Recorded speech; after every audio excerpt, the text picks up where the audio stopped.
Man's normal day at work takes unsuspected turn after unearthing 100-million-year-old artifact. For most people, their daily work routine is pretty predictable. You might change where you go for lunch or have an unexpected meeting. However, in most types of work, your day is fairly normal and doesn't have any surprises. For one Canadian heavy machine operator, his days were fairly routine. However, one such ordinary day took a surprising twist when he hit a strange object with his machine. He knew that something was out of the ordinary, so he decided to call for help. What they discovered would change history as we know it. To Sean Funk, it had started out as any other Monday. Sean worked for Suncor Energy Company, and on this day he was manning the backhoe in the Millennium Mine. The mine was located about 17 miles north of Fort McMurray in Alberta, Canada. Suncor was using the mine to extract crude oil from deep into the mine. Sean was busy using the backhoe to dig through layers of sand. This sand used to be rich in marine animals and plants from when the area was an ocean.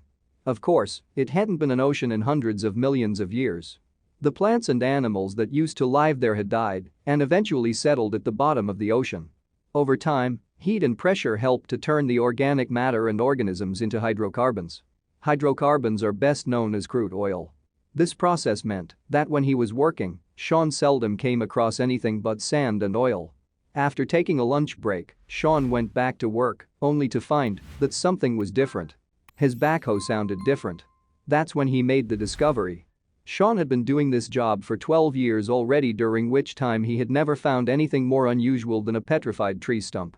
That's why he could tell something was different from the sound of the machine. He didn't know what it was, but it was definitely harder than sand or rocks found there. Sean quickly stopped the machine and dumped out the contents of the excavator. They looked through the material and noticed some unusual, light brown, lumps among the rest of the materials. Sean turned the lumps over to get a better look. That's when he noticed the gray discs. In that moment, Sean knew he needed to stop digging and call someone immediately. Suncor executives called Royal Tyrrell Museum, who quickly realized that Sean stumbled upon something very rare. The museum flew out 2 technicians to the site. The team was able to locate the large mass that these unusual chunks came from, and from there, Suncor excavators and museum technicians spent 12 hours chipping away at the estimated 15,000-pound rock mass. They were finally able to free the rock accretion and lift it from the earth. As they lowered it down to level ground, the 7.5-ton mass fell to the ground and shattered, revealing a paleontologist's paradise. They'd found the remains of a prehistoric organism.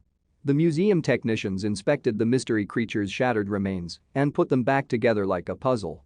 When they finished a rough reassemblage of the creature, it highly resembled a realistic, 9-foot-tall dinosaur. But the truly remarkable thing about this discovery was that they weren't looking at a fossil of bones. In fact, there were no bones visible at all. They were seeing bony scutes and plates. The dinosaur was entirely petrified. Thousands of questions flooded the minds of the museum technicians. How was this dinosaur fossilized so well that it was basically mummified? They were dying to figure out the story of this rare find. The pieces of the petrified dinosaur were taken back to the Royal Tyrrell Museum of Paleontology for tests and research, where it was discovered the creature lived about 110 million years ago. The dinosaur was very clearly an armored plant eater, similar to those found in Western Canada. Thank you for watching this fantastic story. Please tap one of the 2 videos on your screen for another amazing Wonder Stories.